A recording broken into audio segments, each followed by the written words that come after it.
Welcome to the Thriving Farmer Podcast. I'm your host, Michael Kilpatrick. Our mission is to inspire, educate, and celebrate sustainable farming. We believe that you can build a profitable, sustainable farm that gives you true farm freedom.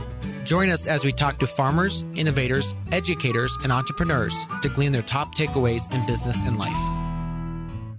This episode of the podcast is brought to you by Farmhand. Farmhand is the all-in-one software platform and virtual assistant built by and for independent farmers. Through a simple text or email to Farmhand, you can instantly offload admin tasks, automate your CSA, update your website, and sell more to your customers. With $0 startup fees or long-term commitments, farmers are reporting an average 6+ hours in time saving and 20% in sales growth each week. Learn more and take the quiz to see how much you can save by partnering with Farmhand at farmhand.partners/podcast. That is farmhand.partners/podcast. Hey, Thriving Farmers, Michael Kilpatrick here with another episode of the Thriving Farmer Podcast. And today my guest is Melanie Cunningham of Shakefork Community Farm in Northern California. Along with her husband, Kevin, they grow a variety of vegetables, strawberries, and pasture-raised livestock using permanent raised beds, low-till methods, and draft oxen power. Melanie, welcome to the podcast. Thank you, Michael. It's really great to be here. Yeah. So give us a little bit of your background. From what I understand, you actually grew up in Tokyo, Japan. That's correct. Yeah, I'm a pretty unlikely farmer, but honestly can't imagine a more well-suited career path. Tokyo, it turns out, is the largest city in the world. And somehow, city of 30 million, was there from about age 10 to 20, ended up in a town of 300. Okay. But yeah, I discovered my dormant green thumb and love of growing things and love of physical labor when I moved to San Francisco. And I was there during my 20s, and I had a landlord that offered a vacant lot behind a church. He just said, hey, have fun, grow some plants, play with it. And after lots of experimenting, spending weekends there, I just fell in love with horticulture, ended up studying it at a community college, launched a landscape design and maintenance business that's still around today, and just came to see that I love plants. I love growing things. I love playing in the dirt. Ultimately, living in the city, though, and tending ornamentals became just wasn't fulfilling enough. And maybe just all those years living in Japan as a foreigner contributed to this deep craving that I had to kind of sink my roots in somewhere, grow community, and give back. Somewhere in farming, I found an outlet for my creativity, for my ambition, for my hunger for community, for my activist spirit. All those things were like given a home in farming. And I, of course, came into it in very romantic ideas, but somehow every step of the way, I just kept loving it. And my love of farming grew deeper and deeper. Awesome. So talk to me a little bit about, so you grew up over there, you came to the U.S., landscape design. What was your first forays into farming? Let's see. So oddly, I was a vegan at the time, but I landed a job at the Ferry Plaza Farmers Market, which is a very famous farmers market in San Francisco, working for an egg farmer named Moses. And just selling eggs at the farmers market, I met a lot of farmers and got invited to check out a farm. I can't even remember which one it was, but I remember seeing this huge compost pile where they were composting. They'd thrown a sheep in there to compost. And I just remember being so impressed with that and amazed and kind of disgusted and intrigued and just wanting to understand that more and go deeper into it.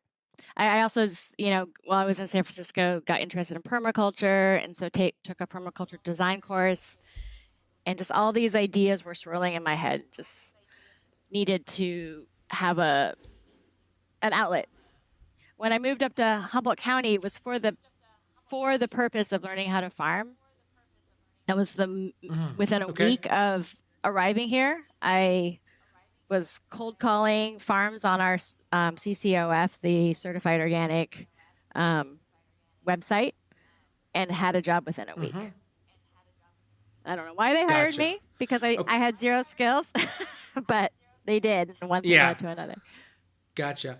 Now, I'm interested, you said you were a vegan. It sounds like you've changed. What was kind of part of that journey?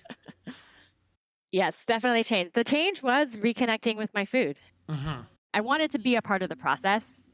And in becoming a part of the process Mm-hmm. and increasing my understanding of the process, it changed everything for me. I mean, growing up in a city, you don't have any connection to the Gotcha. farms, the farmers. I was very hostile to factory farming, and I didn't realize there were alternatives. Mm-hmm. Gotcha. And in moving to this rural area and getting involved with farms and volunteering on a chicken processing day and other butchering activities, I realized that it could be done well, and that it wasn't just evil. Yeah. There were a lot of nuances to it, and also in getting more deeply involved, that it actually fed me in a more meaningful way. Gotcha. Okay. Okay. So you started working on a farm, and talk to us a little bit about what was that farm like? What did they grow? Yeah, so my first farm was like a 20 to 30 acre tractor based um, winter squash, sweet corn, potatoes, dry beans, all certified organic for mostly a farmer's market, but mostly wholesale out of the county. Also worked on a very small homesteady type farm that grew a lot of strawberries at that time, green beans, raspberries. So I'd drive like an hour to help out there. And then in my second year farming, I sought out a woman owned small CSA farm called Redwood Roots. And Janet Zarnicki, the owner of the farm at the time, became one of my main mentors. I loved working at the large scale tractor based farm. It was super fun. We'd be like 8 people on a potato digger, and it just was pretty mind blowing for a young city kid. But I knew that wasn't the kind of farm I was going to run. I wanted something that was more detail oriented, a little more nuanced, a little more direct to consumer. And so working at Redwood Roots, I was able to gain the skills that I knew I needed to launch the farm that I knew I was going to manifest at some point. Gotcha. Okay. All right. So when you worked on how long were you at the small farm?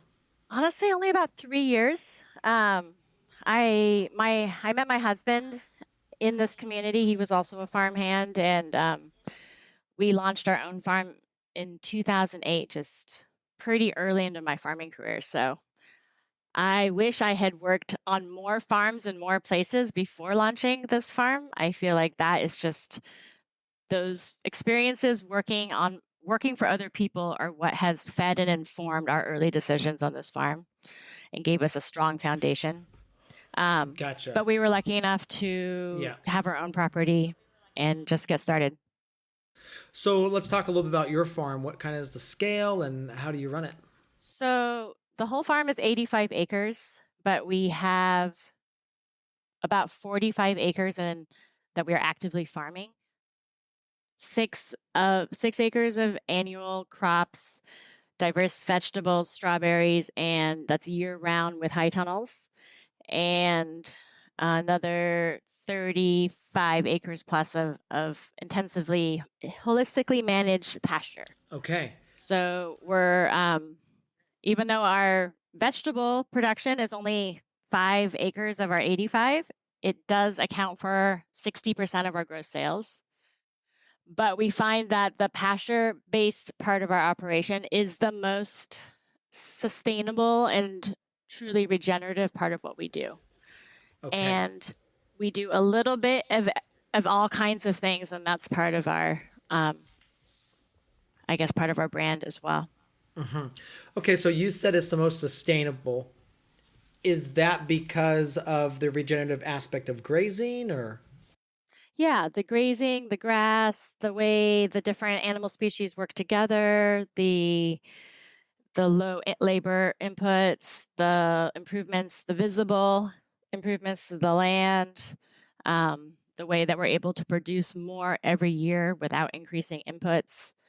And this land isn't like, it's not like grade A best soils. It's floodplain and it's super rocky. And that's when we first came here, we were actually we farmed up like 15 acres. We were growing small grains, and we saw this flat piece of river bottom land, and we just thought this is going to be perfect for growing grains and doing a really great crop rotation. Yeah. But we soon found out after running a tractor that it was just like rocky and variable and lots of old river channels. And within 3 years of being here, California got into a pretty big drought, and we couldn't dry farm our grains. We had a couple of total crop failures. And so just seeing what was happening in this land, we kind of we shrunk the tilled ground to our very best acreage and converted to more of a low till permanent bed system.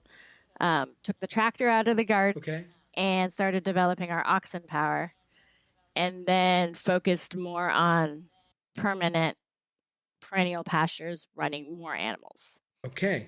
So then talk to me a little bit more about how the oxen work. Yeah, so the oxen wasn't really planned, but we've been at it a long time now, about 15 years, I guess. Our oldest ox is 15. So we raise day-old calves with bottles, and that's when the training starts. And an ox is not really an ox. Ox is like a job title. So any breed of bovine can become an ox, but you're not officially an ox until you've reached 4 to 5 years and you've been trained to work. So it's a lot of upfront investment to make an ox. And we kind of taught ourselves and learned along the way, but it's very do-it-yourself. Yeah. You don't have to buy an expensive team or expensive equipment. Everything can be crafted and made on the farm. You're just investing time. And we didn't know where it was going to go at first, but it just every step of the way, it kept working, and we found it to be the oxen power to be a really appropriate source of power for our mixed power farm at our scale. In addition to just the garden work, they're also helping us, because everything on the pastures is moving daily, moving water troughs, moving housing. Like, we can do all of that with oxen power without running a tractor on our fields. And then one of the big things is the manure. So in the winter months, when we bring the oxen in from the fields and we have them in tie stalls in the barn, we're collecting all the manure and making massive amounts of compost. Okay, so then let's back up a little bit. Like the harnessing of the oxen, how long does that take every day? So that's actually incredibly quick. You can yoke them up in about 15 minutes, I would say. My husband is more of the teamster. Okay. So he's the one that has trained and works with the oxen more when they're close. And though it's just, right now we have 3 teams and 1 grandpa ox, and they're all grazing right now. So you got to go out to the field and walk them in. That takes about 5 minutes, and then yoking them up at the hitching point is pretty quick. That's something that we've always liked about oxen versus horses, is just the speed, and the technology is very simple. Okay, and then talk to me a little bit about like the implements you use with them. Is that something that you've like imported from Amish country, or where do you find the tools for them? Yeah, in the early days, we experimented with sort of old-fashioned tool, just things we had recovered from, sales or yard sales and such. But we actually got lucky in that a metal worker in a town just a few hours away who was really passionate about horse draft power created this incredible multi-implement called the Annie's All-in-One. Okay. And about 10 years ago, we ran a successful crowdfunding campaign and bought ourselves one. And that was the beginning of the first piece of equipment. It requires 2 people, though, one on the back and one driving the oxen. So over the years, my husband's built his own pieces of equipment, which is simple things that you can get online, like disc killers and S-tines and different things. So it's pretty simple, but effective. Okay. And so then what does your bed prep process look like? Because especially because you're low till as well. Yeah, so we do use a lot of tarping, of occultation, to especially when we're preparing like fall Mm. areas that were fall cropped and have a lot of just plant residue. We'll use our wet winter months and we'll flail mow. We do have a BCS, and so we'll flail mow and cover, and then use the time and moisture to create a nice blank canvas to be worked. Um, Usually, my husband Kevin goes in with the disc killers first and kind of lifts up the soil from the pads and reshapes the beds. We have a ripping process to kind of deep rip and Okay. loosen, break up the hard pan. And Mm-hmm. then it's just mostly just rehilling and a pass with the BCS, and then mark with a rake for planting. Okay. Okay. All right. So then you do the vegetables, and let's talk a little bit about your sales outlets for this. Where do you sell all your products? But everything that we produce is sold within 50 miles of the farm. Within the county, we do 2 farmers markets. One is year round in Arcata, college town, about 45 minutes north of us, and one is just 15 minutes down the road, but that one's seasonal. And then we have a 150, 160 member CSA, which starts the next week and is also seasonal. It's about 21 or 22 weeks, June through October. And that's about 30% CSA sales, I'd say, 50% market sales. And then we also do some wholesale. We have a food hub that we helped build here in our county about a year ago. And so we've been doing some food hub sales. It's actually run by our Farmers Market Association. So we're able to still be kind of price setters and have that direct connection with the end buyer, even though it's a wholesale outlet. And we have a couple of restaurants and little things that we do too. But I'd say farmers markets is still a huge part of what we do, as well as the CSA. Okay. Gotcha. And then do you guys produce any meats? Yeah, so we're doing chicken, pasture-raised chicken, organically fed. Okay. We start slaughtering in April through November, about once a month. We do turkeys in the fall, and then we do eggs, and we do beef. I almost forgot. Okay. Okay. Yeah, we do Wow. beef too. So Small you're amounts pretty of beef. diversified there too. Yeah, yeah, pretty diversified. And then we have a small, like a home scale dairy. Okay. And then what's your team look like? Our team is currently, we've been doing a lot of hiring, up 12 people. In the winter, we shrink down to 3 to 4. And we are year-round Okay. employers, but we always bring on a bunch of new folks for the summer picking season. What does your climate look like during the winter there? Our climate is wet. It's wet and windy and stormy. And we get most of our rain. I mean, we're a semi-brittle environment, so we get most of our rain October and November through May, and it can come down hard. We tend to flood a little bit where we're at. Yeah, it Yeah. can be a little Yeah. bit intense to say the least, but not cold. So we can grow year round outside, and we do rely on our high tunnels to keep our market table looking lush. We do a lot of tight rotations there over the winter, as well as selling stuff out of the freezer and eggs. But it's relatively mild. I mean, given the scope of the whole country. Yeah, she just get lots of wind and rain, so it's just yucky. Yeah, it can be really yucky, but we can also have what we call a January, where we'll have 3 or 4 weeks in January where it's just beautiful blue skies every day, and we get get some peas in the ground and get some ground prepped. And this year it was pretty wet, but May just beautiful, and we were able to get in pretty early. Yeah, that's awesome.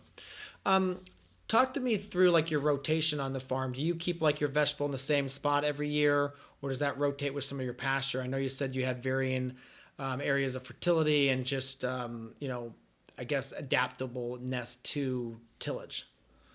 Yeah, we keep it the same. It's in our best. It's what we have selected as our Okay. best ground. It's very silty because it's an area that floods quite a bit from the creek. And so the best soils have been deposited there, I'm sure, over the years. And I have visions because it's a very irregular shape. And so we have beds of varying Okay. length. We have 225, we have Oh, 160s, yeah. we have 200s, and we work with it. But sometimes I joke with my husband about carving out a nice rectangle in his prime pasture so we can start Yeah. fresh with, consistent beds and all of that. Yeah. But no, it just makes sense where the way it's laid out, it's probably not going to change. Yeah. Yeah. Gotcha. Last week, we talked with Ari, the founder and CEO of Farmhand, about how to market and grow your CSA. So Ari, how can our listeners use Farmhand to help them with their website presence and CSA marketing?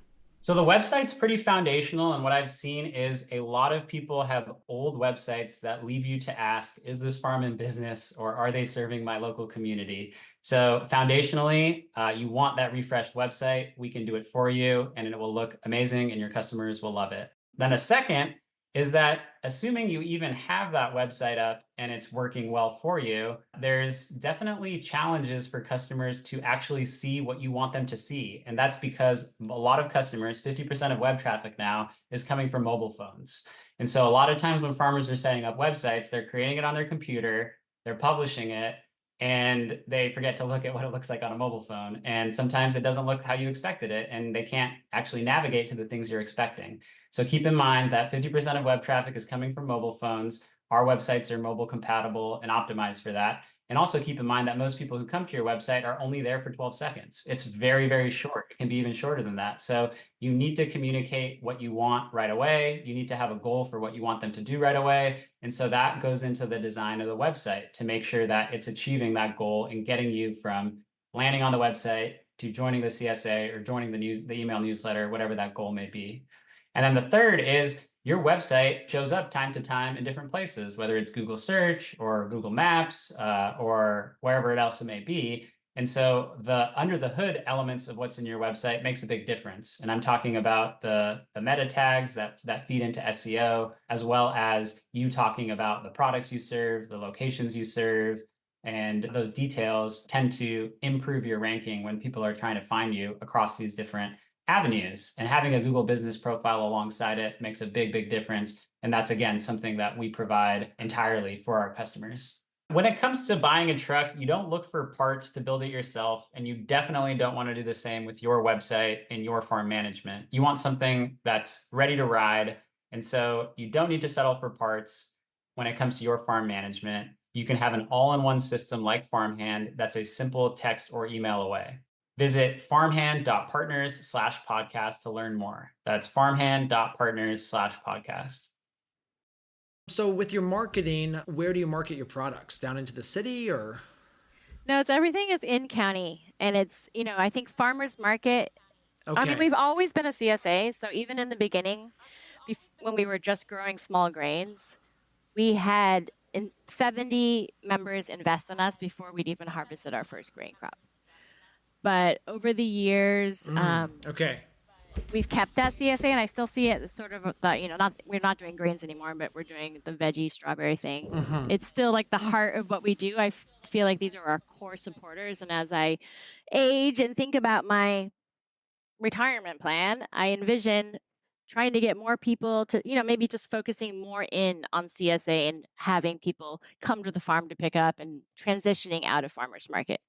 But our farmers market is so robust. It's a hard one to pass up, and even though it's I've been on the plaza every Saturday for 20 years, the last 8 years year round. It's just, Yeah. it's a sacrifice, but it's worth it.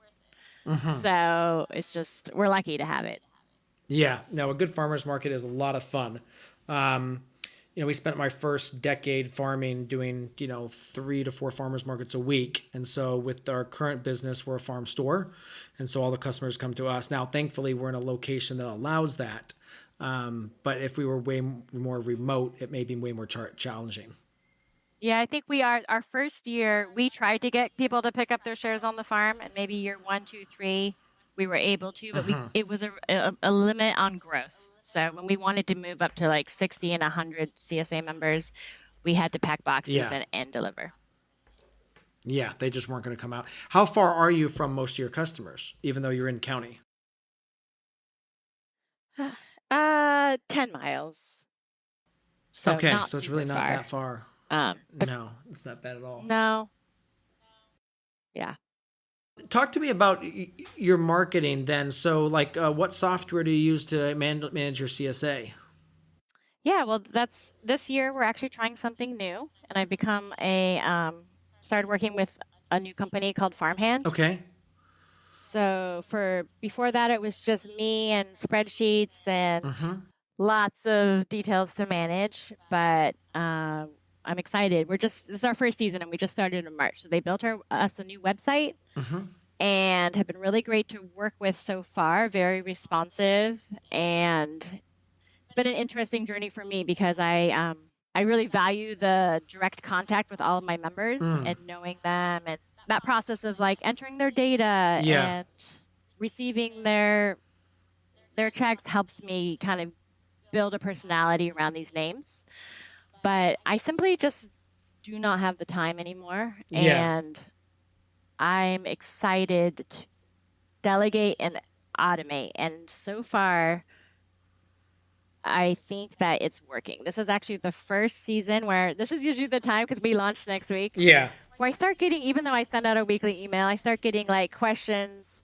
Hey, when's it starting? What's Mm-hmm. happening? And for some reason this year, no questions. Okay. So I think what Farmhand is doing on their side with the texting and the messages is working because I haven't had Gotcha. any Yeah. inquiries.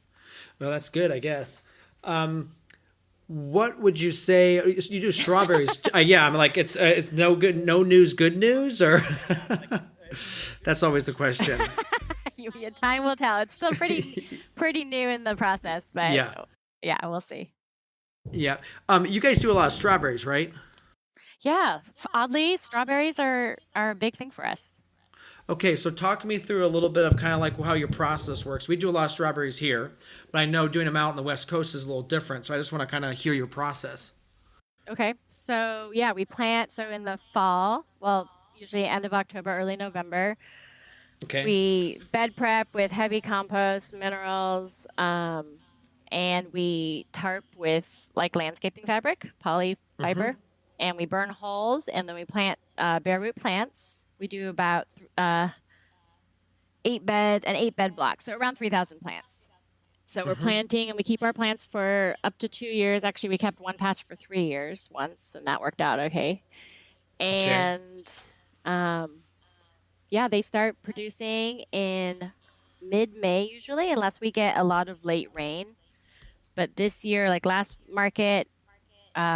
weekend, we brought 406 baskets of strawberries, and we Oh wow. sold all but 6. So Okay. we're pretty stoked. We grow Yeah. mostly Albions, Mm-hmm. which can bear for us till the first week of November. And then Okay. last year I had to switch suppliers because they wouldn't ship me. I had to order 30,000 to get to continue working with the one supplier I'd been working with. So I had to find a new supplier Yeah. and had to get a different variety, San Andreas. And they seem Yep. really good too. The 1-year-old plants are busting out right now, and then the new patches, a couple strawberries here and there, but everything's looking really good. And it surprises me because our soil, like I said, is super rocky, Mm-hmm. and I'm amazed at how we produce strawberries. In the early years, we were kind of cynical of things like strawberries. We just really wanted to produce really nutrient dense, like animal products Mm-hmm. and Yeah. staple crops. But strawberries, I wish we'd gone into them sooner. They are such a crowd pleaser. They make all of my CSA members happy. They're super fun to work with. They're easy to manage. They're abundant, so it's definitely a good crop for And us. then are you planning like cutoffs or are you planning plugs? We're planting bare root. Okay, so it is a bare root crop. So Okay. they're like pretty dormant little things. Yeah. Okay. All right. Yeah, So we just kind like of what we shove do them on in. the East Coast. The way I learned, yeah, I learned to plant in a very fastidious manner where you kind of like pretty fussy, and we've kind of moved away from that and we just get them in the ground and they do well. Yeah, We just don't shove try them to in. like spread out the roots or like do anything fancy. We just shove them in. Gotcha. Yeah, we use these little stakes, these little tools that we've made that kind of grab the roots and shove them down in. And the biggest thing I tell the team is just make sure the crown height is about right, but you don't need to spread the roots out or anything like that. Yeah. And Yeah, I'd then like what's to your check fertility? out those tools. What's your fertility program during the season like? Yeah, well, so I've been interested in fertigating. I have other friend growers that do, but we never have. I just try to be Okay. really up on the water. I tend to underwater if anything, so I'm trying to do more frequent, every 5 days or so, shorter runs. We in the winter when they're dormant, we run a mower over the bed top and just kind of mow them down. And I have a little electric blower where I Okay. go through the patch and kind of keep the paths really clean and free of debris over the course of the season. And we do probably one Okay. weeding early in the season, and that's it. Okay. So then the entire field is landscape fabric, basically. It's from one edge to the other. It is, yeah. Okay. All right. Yep. Okay. Solid. Yeah. Because Yeah. we do like a bioplastic and then we do landscape fabric between, but we have discussed going back to just doing solid landscape fabric. Interesting. Okay. Yeah, it works really good for us. And then when we pull those tarps, those are some of the first, the old patch that we pull out is one of the first areas we can plant in the spring because it's been under tarp for a couple of years. It's usually with a little compost, like very weed free the next year. Gotcha. Okay. All right. Talk to me a little bit about your general fertility for like the entire farm. Is the animals, basically providing most of that fertility, or? Yeah, I mean our oxen power is the compost we make from the oxen manure is a huge part of what we do. We keep them in the barn for about 4 months, and we collect manure every morning. Well, it's manure and urine. We use a kind of a local sawdust product because we have a lot of lumber. The lumber industry is really strong here in Humboldt County, so we can get a very cheap carbon product, and it's very absorbent. And we make these massive piles. We'll probably make we load into a tractor bucket and then onto the piles, and then these piles are tarped, and then they're combined in the spring and then turned a few times. Okay. It's a really good compost. It's heavy on the wood. So we are supplementing more with organic pelletized chicken compost to kind of get things jump started. And we've had really good results. So our soils are really naturally low in organic matter. So we started with like less than 2%. So we've had good results like loading up with heavy compost. Better results even than when we were the low till permanent bed and just heavy compost applications each year has increased fertility beyond what we saw back in the day when we started, when we were doing more tractor disking and cover cropping. Gotcha. So something about just reducing that tillage, but being pretty heavy, even though it's sort of it has like a nice wood base. It is long term. As that starts to break down, it's really feeding our soil. Yeah, well, I think there's something too, keeping the soil structure throughout most of the profile, and then having that mulchy, composty on the top. Every time it rains, it's pushing more nutrients down. That composty, mulchy aspect is also protecting from beating it down. So, yeah, no, it absolutely works well. Yeah, it's working for us. Yeah, and it keeps us. It's the one thing that our crew does in the winter. I mean, that's the tricky thing is when you have year-round employment, but also less to do in the winter. It's like you almost need to you need work. So the mucking is something that keeps us all in shape, and it's something we have to do every day, and it's something that we do in the winter when there's less going on the farm. And it's a way to engage with the oxen in the winter and keep them close in, so we're more likely to work with them. Gotcha. Yeah, absolutely. How do you turn your piles? Do you use like just a tractor or a loader? Or... Yeah, we have a John Deere with a big front loader.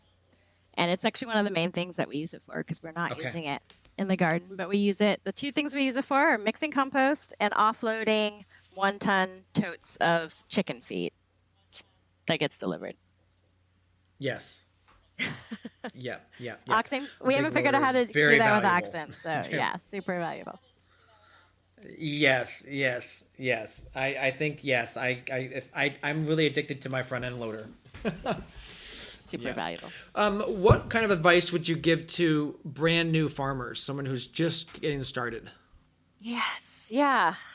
We really encourage like our team to not be so, everyone's so focused on owning land. And we always encourage folks to just not over focus on that, but just be open to leasing or other opportunities that may arise. And to start small and simple. You know, we tried to do everything from the very beginning, the meat, the milk, the vegetables. You know, we had this sort of homesteading ethic that inspired us, and we made it work, but at a cost, and it could have been a lot easier, I think. So I would always encourage people to keep it a little simple. Yeah. Simple is always best. What is your favorite tool on the farm? So right now I am loving our Valley Oak wheel hoe. It comes with has an 8-inch stirrup hoe and a 16-inch, as well as some other attachments. And we are keeping the garden so clean right now. It's amazing. Maintaining paths is one of the most difficult aspects of our oxen-powered bed work because everything's permanent. So, you know, you're weeding the beds, but those paths can get really weedy, grassy, and just cause a lot of problems. So this wheel hoe, we're just easily able to cover basically all the paths once a week and just stay on it without too much effort. Gotcha. And that just keeps it nice and clean. Nice and clean, nice and kind of soft. Yeah. Yeah. Now, talk to me a little bit about, I'm looking at your Instagram here. You got a picture of, I think it's a big liver. Is that from your processing or? Yeah. So we do always process some beef on farm for us if we have a bull or something, some unusual animal. But just this May, we've been blessed with a slaughterhouse that is still alive and well. But this May it shut down. Oh. So we had dates to bring in animals in late May and mid-June, sort of at the end of our grass flush, and those dates were all canceled. So about 80 local producers rely on this slaughterhouse, as well as many other producers around Northern California. It's one of the last standing. And it's possible there's going to be a new buyer and it's going to reopen, but until that happens, we did all of our processing. We did on-farm kill, and then we're having it cut and wrapped locally. Gotcha. So the blessing of that, even though it creates some challenges, is that we were able to access all of the fat and liver and organs ourselves. Sometimes with Redwood Meats, the local slaughterhouse, you'd say, hey, I want all my bones back. I want all my fat. I want all my organs, tongues. But like, for example, last year, we didn't get any of that. None of it came back to us. I don't know why exactly. Yeah. So all this, it was really almost like very special to be able to see these beautiful, healthy livers and to do all the packaging ourselves and to save the hearts and the sweetbreads and the kidneys, and we processed all the organ fat into tallow right away, and it just was very felt almost sacred to be able to do that ourselves. Absolutely. So with on-farm processing and then getting cut and wrapped locally, what's that do for, how does that get inspected, or is there inspection? What does that mean for the product? There is no inspection, and it will be technically not legal for sale, and it will be stamped not for sale. Not for sale. But that will not stop us from selling it. I mean, I'm completely fine with that.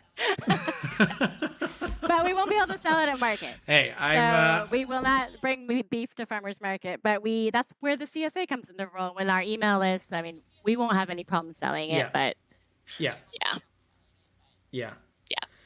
Sounds like you need a private membership association to be protected for that, because I mean that is the number one reason when we talk to folks that's so frustrated about raising animals is just the lack of slaughter and just the challenges around that. It's an absolute nightmare for so many farmers, and so such a hard hit. It's wrong. And you know it's unfortunate that the government. Yeah, the government actually had for, I forget a number of years, I forget what the policy, but the policy is consolidate. And they actively were working to shut down these smaller kill floors and plants. And that's, you know, it's wrong. It's very wrong because, you know, access to good meat is very tough for these small people, small communities. Yeah, so we have like the Prime Act on the legislative floor right now. We have a lot of people working towards something better. So I hope that we're able to absolutely to do something more realistic and more beneficial for the local food movement. Yes, and I'm glad you reminded me of the Prime Act. I need to give the congressman that's sponsoring that a call and see if he'll come on the podcast. So yeah, thanks for the reminder on that. Yes, I saw him the other week, and I mentioned it to him. I was like, "Hey, we need to get you on," and he and I were both at a conference together, and we were both tied up. So I just need to follow back up. So good, yeah, it's been sitting dormant for a while. Yes, yeah, it just keeps the and hopefully they're collecting sponsors as they go. But we need something that really kickstarts it going forward. Absolutely. Yeah. Well, Melanie, thank you so much for your time today. Appreciate you coming on and sharing your journey and all about what's going on in your farm. It sounds like a beautiful place, and I'd love to visit. Thank you, Michael. Yeah, you're welcome anytime. All right. Thank you. So there you have it, another episode in the books. So I'd love if you would hop on over to iTunes and leave us a rating and a review. Those mean everything to us. We love to hear what you're thinking. If you have a podcast guest that you can recommend, please pop on over to the Thriving Farmer Podcast website and leave us a review. That's thrivingfarmerpodcast.com.